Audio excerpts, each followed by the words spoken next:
What's up, guys? Sound Alchemist here with Gersh1. and we're back at it to answer your questions in another installment of For the Greater War.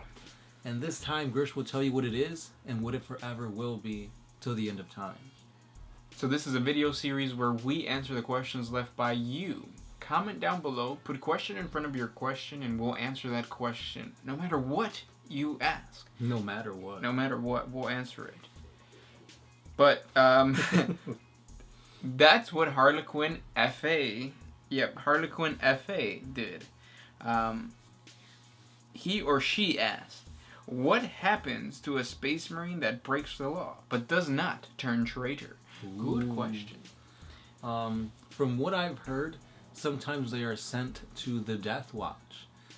Basically, they're like, all right, we know you did something wrong, but it's not, worthy of killing you. You can still be of use to the Emperor. So they send them to the Death Watch. I think it's the Jericho Reach where they go to. Yep. Because that's where there's a whole bunch of fighting going on, and they basically fight till they die or fight till they redeem themselves, and then they go back to their chapter. It's basically like in Game of Thrones where they get sent to the Watch. Mm-hmm. And you're not joining an army as a watch or as a Death Watch. You are part of an elite group of kill teams. Right. So it's not the same as joining a different chapter. Mm-hmm. So yeah, that's one thing. You are judged by your peers. There is no police force other than the Space Marines themselves that could, tell a Space Marine that they've broken the law. Right. It's like you'll see, what are they, Arbitus? Yeah, Arbites? no Arbitus or Adeptus Arbitus can do anything. Yeah, they no can't judges arrest. can. Yeah. Yeah. There was a situation during the Bad App War, or after the Bad App War, where there was a council of, because during the Bad App War there were some traitorous Space Marines that were fighting that were not corrupted by chaos, but the entire chapter did fight against other Space Marines and the Imperium because they felt that they were being betrayed by the Imperium, really the ecclesiarchy. But so in that situation, afterwards, what happened was that a council of Space Marines was organized, and those Space Marines basically judged these chapters and gave them penitence. And really, what happens is what happened to those chapters is they went off on a crusade. So you must go beyond the line of the Imperium, so the borders of the Imperium, and fight the enemies of the Imperium. So that's what they do. Basically, you gotta go out your hood and look for fights. Yeah. Good question, though. Mm-hmm. Next question. This one's by Orkin. First of all, he says, thank you, especially for that Ian Wyatt recommendation. Yeah, he's awesome, isn't he? With his, stuff. His question is Fulgrim really the strongest Primarch? I hear it over and over again, and I'm not that into the Horus Heresy books, so I actually have no idea. Some intel would be nice. So basically, when you say who is the strongest, it could be cut into many categories. So for example, who's the strongest Psyker? Magnus. Who's the strongest, beefiest? Probably Vulcan. Or who's the strongest overall? You could say Horus was, but you gotta think he was empowered by all four of the Chaos Gods. So I guess there's many facets into strength that you can divide this up to. But at the same time, if you're talking about Fulgrim, he was possessed by a demon for a short amount of time. So I don't know if that plays into, is he really the strongest? And then another thing too is, are they the strongest during a certain time frame? So you could say who was the strongest during, the, what's that called? The Great Crusade, or who was the strongest during the Horus Heresy? It's very convoluted, so to speak. It's muddled. Mm-hmm. Mueller Potguider. The Tyranids have the Shadow in the Warp, which clogs up the warp with spam and makes travel through it almost impossible. The Orc Wall is kind of similar, as its psychic side effect of the orcs. Can powerful enough Orc Walls similarly affect the warp? Nothing that I've known, because I know, whenever there's a huge wall, like in Armageddon, they could still... Psychers can still use their psychic abilities without being affected. Messages can still be sent out. It's just chaos, though. Yeah. But yeah. This one's by Dragon Punch 903. He asks, what are your thoughts on the command points in 8th edition? So command points are points that everybody gets, or you get extra depending on what detachments you do. And they basically give you like re-rolls, like a bonus somehow to your army. I didn't know that. Yeah. So I think everybody starts off with 3 command points, and you could just use them to basically say, nope, I don't like that dice roll, re-roll it. That's kind of bullshit. That's what I think. From just that explanation. It reminds me a lot of hero clicks, and it's like, oh, I got probability control. Like, yeah. But that's connected to a certain model. Right. So you're saying that this is connected to a formation? Right. Like, I think they have like a patrol detachment where it's like 1 HQ, 2 troops, you get a command point. And stuff like that. So, I don't know. I guess it's like, it makes it more strategic, because it's like, I'm going to get more re-rolls if I make my army this way, but is it worth it to lose like heavy support for that extra re-roll? I don't know.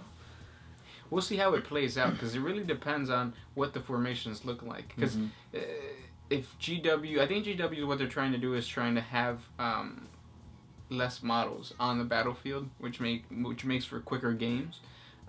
So if you can get those bonuses from bringing smaller armies, maybe that's a good thing. Yeah, because then you will have quick games. Yeah, but at the same time, it kind of hurts the orcs and the Tyranids, which are more horde army-like. Right. Yeah. Next question comes from Jake Kingsman. I know they are new to the lore, but are there any Primaris Marines gone to Chaos? No, not yet. But just wait. Next question. This one is by Roberto Pompa. Ooh. After the Indominus Crusade, we are given more information on what went on in the throne room between the Emperor and Guilliman. We are told that he was shown the human side of a Primarch and how the Emperor sees his son as tools. So what are your thoughts to this?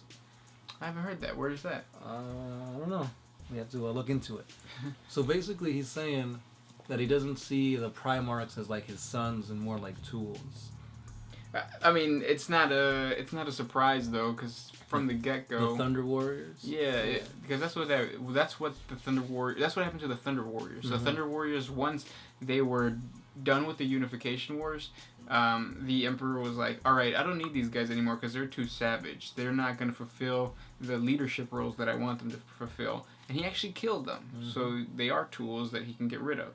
His goal, the Emperor's goal, is always to put the Imperium as number 1. Right. Or humanity as number 1. Space Marines are not humanity. They're the kid at the gym who's on steroids and can fly. Which is this guy, basically. I can't fly. He's never said no to the steroids, though. So he's not human. That's what I'm trying to say. Yeah, so basically they're just, I don't know how I feel about that. Because this whole time I thought that the Emperor actually liked his children, so to speak. With the whole, thinking of Horus was his favorite and actually having regret and trying not to kill Horus during that final fight. So I don't know. I feel like that may not be 100% true. Or what could have happened is the Emperor caught some feelings during the Great Crusade, and he's like, you know what? These Primarchs are all right. They're not just tools. And then all of a sudden, one of them turns to chaos, and the rest of them turn to chaos.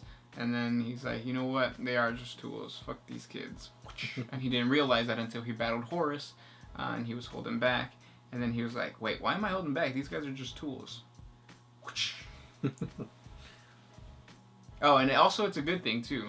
Because if Guilliman is cool with that, what that means is that Ultramarines, or I guess different chapters that are descendants of Ultramarines, will have a more positive view of Imperial citizens and Imperial Guard. They won't just be cannon fodder anymore. Right, yep. Next question. The drumstick. Ooh, that sounds good right now. If you guys became the makeshift leader of the Imperium, like Gilliman, how would you guys shape the Imperium? Would you include the Astartes legions into your shaping? I would do everything that Gilliman is doing right now. Damn, heresy. Heresy. I would give all the humans a nice blue shirt in honor of the Tau. Damn. Rage comment down below. It's just a shirt. Why is it blue? Oh, because of the color of their skin. Mm-hmm. If I was Gilliman though, I would put more power to the Inquisition, or I would give the Inquisition more power. Well, certain ordos, not all of them. Yeah, I feel like I would take some of the power of the religious sects, The Ecclesiarchy. the ecclesiarchy, and I want to take more power away from the High Lords and kind of give it to the Grey Knights and the Inquisition, because I feel like they know a little bit more of what they're doing rather than these money-hungry High Lords and whatnot. But that would probably cause a civil war and we'd all die. So we would be bad leaders. Mm-hmm. Next question. I have one from Alberto Batras. If a human or any other race can't use orc weaponry, why the orc hunters of Armageddon are able to use them? So I actually talked about this in one of the episodes of, I think it was 40 Facts on Docs and Mechs, I think it is. But basically, so orc wall energy is psychic. So any being that has a psychic ability has the, or not psychic ability, but any being that you could see in the warp or is imprinted in the warp has the power to utilize an orc weaponry if he has the same mindset as an orc, which is why the orc hunters can do it, and then the guys from Gorka Morka who are stranded on that planet can use those orc weaponry because they've adapted to the way of thinking of the orcs. So that being said, would Farsight be able to use orc weaponry, since he's like adept at killing orcs? Yeah, so Farsight could, but not because he's adept at killing orcs, but because he is, oh, and then the orc hunters they're adept at killing, they're really good at killing orcs, not because they use Imperial tactics, but because they mimic the orcs. So they're savage, they're brutal, stuff like that, and Farsight is not like that. No, so he uses their known tactics. Yeah, Okay. so that's different. But he could use their weaponry, I believe, because of the sword that he has, that Chaos sword. So he has to have presence out of all the beings that he's killed with that sword that did have a presence. So Farsight might be the first Tau to be corrupted by chaos. Okay, I get you. Next question. This next one is by Brainy the Sane. If a cultist of Khorne gets converted to Slaanesh, would he be a heretic to Khorne? Huh? If a Khorne cultist ever converted to Slaanesh, would he be considered a heretic to Khorne? No, he would just die. He just died. Yeah. I don't know. I've never heard of a cultist going from faction to faction like that.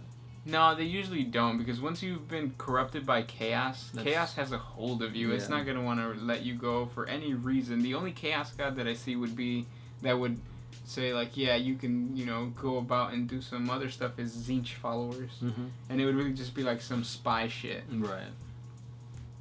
Or, like, have, like, some plague lord who believes that he's working for Papa Nurgle, but in reality, Tzeentch knew that he would, do a certain thing that would benefit her. Or him. It. I think those are the questions for this week, right? Yeah, that's all of them, guys. Thank you so much for sending those questions our way. If you guys want your question answered, if it didn't get answered in today's video, please comment down below. As always, hit us up on our social media sites. We've got Patreon, Instagram, Twitter, and Facebook. And there's more 40K content there.